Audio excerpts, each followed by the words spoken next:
Hey everybody, welcome back to the channel. And you know what? As the holiday season approaches, and we got these great deals at Ross on action figures, $5.99 for a G.I. Joe. Go to Marshall's and get a starting lineup for $12.99. Go to Ross and find this 3-pack of Vipers for $15. That's $5 a figure. The toy company who's making these is getting ready to lay off 1,100 people in the coming months. And they decided to let everybody know right before Christmas. I don't know. I guess you could see the writing on the wall in a way that they had to make some cuts. But when you're talking about a CEO who earned $9 million, over the previous year, and you've had multiple successful HasLab campaigns this year, maybe you say, hey, you know what? Sales were slow this year.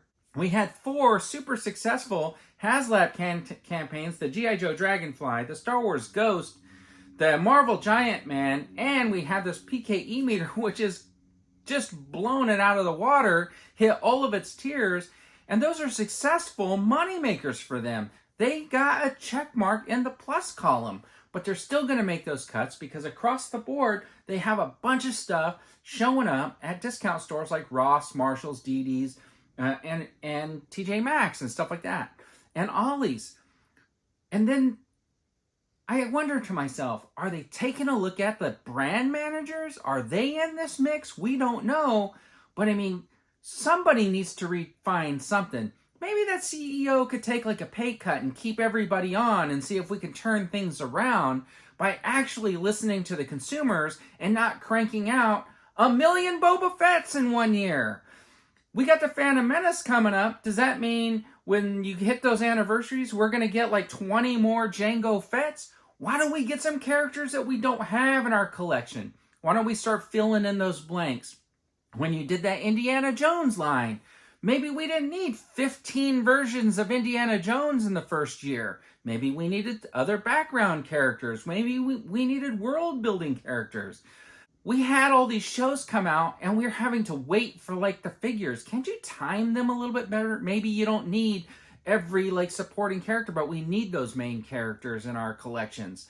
Maybe take a look at what we're doing, and pick and choose. Did we need every single G.I. Joe that came out?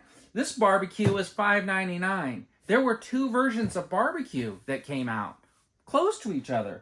I got this flight pod right here, and all of a sudden, there's a different colored flight pod sitting down there at Target, like rows and rows of them for $10 cheaper, and pretty soon, they're probably going to be on clearance or at Ross, because nobody's buying them, because they just bought this one. So I gotta say, I'm thinking about this from my perspective only as a consumer. I am not in the business.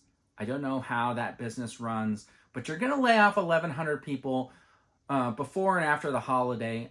I think that's kind of a bad move. It looks bad.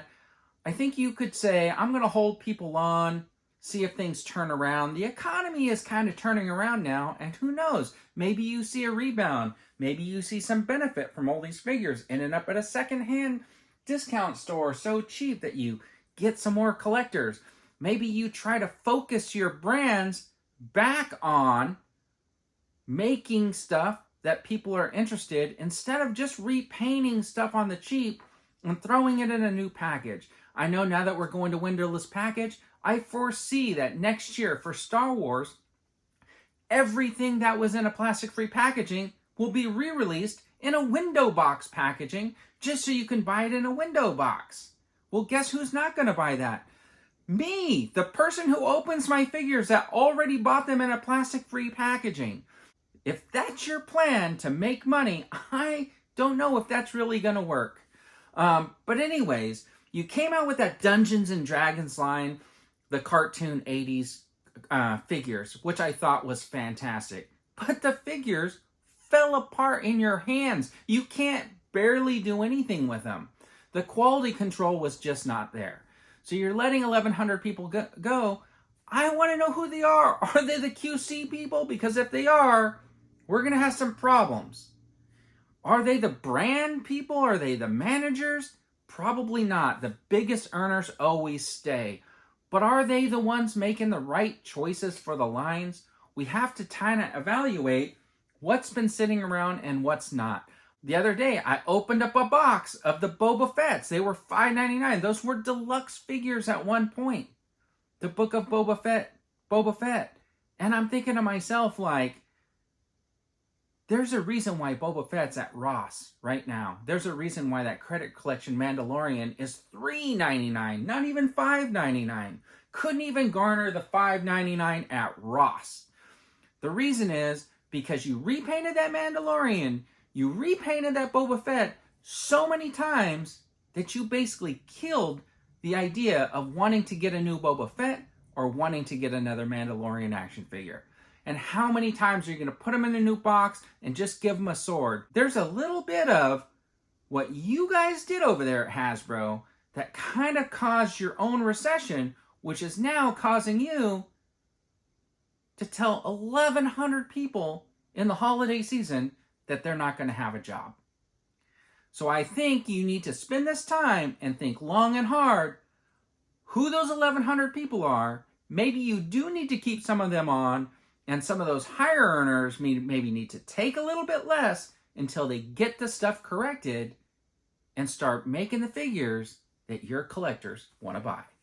Anyways, everybody, let me know what you guys think in the comments about what I had to say today. And as always, have a fantastic day.